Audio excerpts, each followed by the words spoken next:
గోవింద ప్రకాష్ గారు, ఇప్పుడు దువ్వాడ శ్రీనివాస్ ఏంటి గొడవ? జనరల్గా ఇప్పుడు వైఎస్ఆర్సీపీ నుంచి కొంతమంది బయటకు వస్తున్నారు, వీళ్ళేమో కొంతమందిని సస్పెండ్ చేస్తున్నారు. దువ్వాడ శ్రీనివాస్ని కూడా లేటెస్ట్గా సస్పెండ్ చేశారు. దువ్వాడ శ్రీనివాస్ గారు కూడా జనసేన వైపు పోయే అవకాశం ఉందని జనసేనకు పోతారా? చూశాను.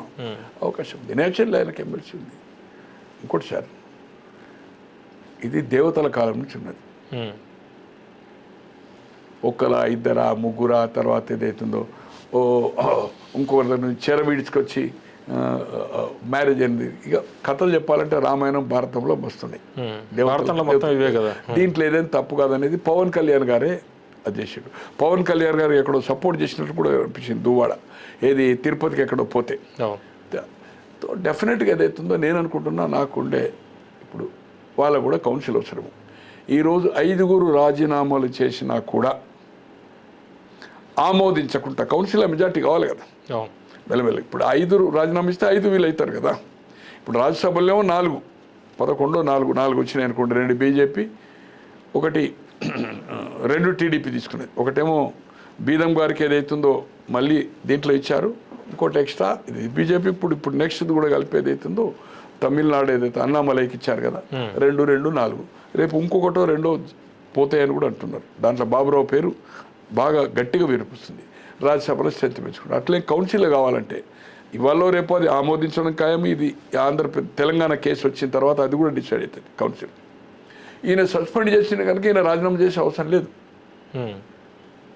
ఈయనను వైఎస్ఆర్పీ సస్పెండ్ చేసింది. సేఫ్ జోన్లో ఉన్నాడు, ఇంకా సేఫ్ జోన్లో ఉన్నాడు. ఈయన టర్మ్ అయిపోయే వరకు ఉండొచ్చు. నాకు తెలిసినంతవరకు సార్, ఇది అధికారము లేనప్పుడు 14 నుంచి 19 ఎమ్మెల్యేలు 23 మంది చేరి దాంట్లో 4 కూడా మంత్రి చంద్రబాబు గారి క్యాబినెట్లో. ఆంధ్రలో, తెలంగాణ పక్క పెడదాం. అలాగే ఇది మళ్ళీ ఏదైతుందో జగన్మోహన్ రెడ్డి గారు వచ్చినాక టీడీపీ నుంచి వెళ్ళారు. చంద్రబాబు గారు ఉన్నప్పుడేమో వైఎస్ఆర్పీకి వెళ్ళిపోయారు, మంత్రులు అయ్యారు. బట్ ఇక్కడ మంత్రులు కాలే. ఇట్లా మారి ఇప్పుడు వంశీ కానీ కొడాలి నాని కొడాలి నాని అంటే అంతకుముందు అయినాడు, వంశీ అయింది అనుకోండి. వంశీ ఇంకెవరో గణేష్ ఎవరో మన గుంటూరు ఎమ్మెల్యే అయ్యాడు, తర్వాత ఒక వైజాగ్ ఎమ్మెల్యే అయ్యాడు. వాళ్ళు పక్కకు వాళ్ళకి సీట్లు అలాట్ చేశాడు సీతారాం గారు, వాళ్ళకు సీట్లు అలాట్ చేశాడు. సో ఈ విధంగా ఇది కామన్ సార్. ఏ రాష్ట్రంలో కానీ కేంద్రంలో కానీ ఏదైతుందో అధికారం పెట్టుంటే అటు పోవడం, మళ్ళీ ఇటు రావడం, ఇది బట్ నేచర్. మారవచ్చు, అట్లే ఉండదు. ఇప్పుడు ఈ మారే వాళ్ళు అంతా నిజంగా ఆ పార్టీలో ఉంటారా, లేకపోతే రేపు ఎలక్షన్ టైంకి మళ్ళీ సార్ ఎగ్జాంపుల్ ఇట్లుందనుకోండి, ఆళ్ళ నాని ఉన్నాడు, డిప్యూటీ సీఎం చేశాడు, 99 సెలెక్ట్ అయ్యాడు, అటు మారాడు. జగ్గయ్యపేట్ ఆయన మన ఉదయభాన్ గారు ఉన్నారు, బాలినేని గారు ఉన్నారు. మళ్ళీ రేపు ఏదైతుందో అక్కడ నిరాదరణకు గురైనప్పుడు అక్కడ పవన్ కళ్యాణ్ గారి దగ్గర చేరుతున్నారు. ఆళ్ళ నానియో టీడీపీలో చేరారు.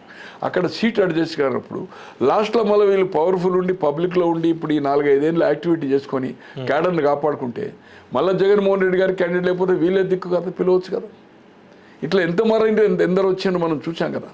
హేమాహేములు కేంద్ర మంత్రులు, రాష్ట్రంలో కేంద్రంలో చక్రం నింపిన వాళ్ళంతా బయటకు పోయి కే కేశవరావు ఉన్నాడు, పీసీ చేశాడు కదా, తెలంగాణలో రాజ్యసభ చేశాడు కదా, అక్కడ పోయి రాజ్యసభ అయ్యాడు కదా.